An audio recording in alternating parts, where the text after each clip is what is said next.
नमस्कार साथियों, आज के इस शॉर्ट वीडियो में हम लोग भाषा अर्जन या अधिग्रहण और भाषा अधिगम में अंतर को समझते हैं। ठीक है, लैंग्वेज एक्विजिशन और लैंग्वेज लर्निंग दोनों को समझते हैं क्या होता है।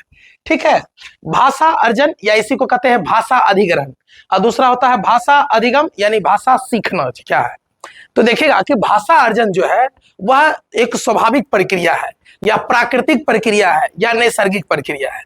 कोई बच्चा जब जन्म लेता है अपने आप अपने वातावरण में समाज में अंतःक्रिया करके या परिवार से माता पिता से अंतःक्रिया करके जिस भाषा को ग्रहण करता है उसमें किसी के हेल्प की आवश्यकता नहीं पड़ती है या किसी औपचारिक संस्थान की आवश्यकता नहीं पड़ती है।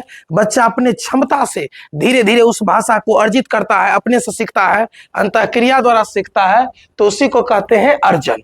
ठीक है, ये इसको। लेकिन भाषा जो अधिगम होगा उसमें बच्चा कहीं ना कहीं जाकर के उस भाषा को सीखेगा, अध्ययन करेगा, तो उसी को कहते हैं भाषा अधिगम। इसलिए यह प्रयास पूर्ण होता है, यह इसमें प्रयास की आवश्यकता नहीं होती है, बालक खुद ब खुद कर लेता है। ठीक है, यह अचेतन या अवचेतन प्रक्रिया है, इसमें आपको सचेत रहने की कोई आवश्यकता नहीं है। आप अपने समाज से अंतःक्रिया करके अपने आप या अनुकरण करके अपने आप भाषा सीख जाएंगे, लेकिन यहाँ आपको चेतन स्तर पर होना चाहिए, आपको सचेत के साथ भाषा सीखना पड़ेगा, तब उसको कहते हैं भाषा अधिगम। यह अनौपचारिक है, यह घर परिवार इस मैंने आस पड़ोस में अंतःक्रिया करके सीखते हैं, तो इसलिए इसका स्वरूप क्या है, अनौपचारिक है, परिवार से माता पिता से भाई बहन से बात करके जो सीख रहा है, इसलिए इसको क्या कहते हैं, अनौपचारिक प्रक्रिया है।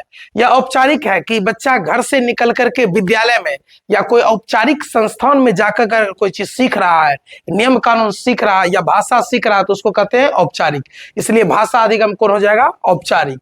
अगला है कि इसमें व्याकरण के नियमों की आवश्यकता नहीं होती, क्योंकि बच्चा जिस भाषा का अनुकरण करता है उसके व्याकरण को भी खुद ब खुद अपने समझ जाता है। लेकिन इसमें आप जिस भाषा को सीखिएगा, जैसे हिंदी सीखिएगा तो हिंदी के व्याकरण को सीखना पड़ेगा, इंग्लिश सीखिएगा तो उसके आप ग्रामर को सीखना पड़ेगा। इसलिए इसमें क्या है कि इसमें नियमों की आवश्यकता होगी, बिना नियम के आप भाषा को नहीं सीख सकते। ठीक है, अगला इसका जो स्वरूप होता है घर परिवार में या जो जिस क्षेत्रीय भाषा में रहता है वहां बच्चा सीखता है, इसलिए इसको कहते हैं मातृभाषा या क्षेत्रीय भाषा और इसको कहते हैं द्वितीय भाषा। ठीक, जैसे मान लीजिए कि एक बच्चा केरल चला गया और केरल में जाकर के वहां विद्यालय में जाकर के अगर भाषा सीख रहा है तब उसको कहेंगे भाषा अधिगम। लेकिन केरल में जाकर के वहां समाज में रह करके 6 महीना में वहां के लोगों के बीच रह करके अंतःक्रिया द्वारा अगर सीख लेता है तो उस भाषा को, मलयालम भाषा को क्या कहेंगे, अर्जन किया है, ना कि अधिगम। लेकिन अगर वो केरल जाकर के किसी विद्यालय में जाकर अगर उस भाषा को सीख रहा है तो उसको हम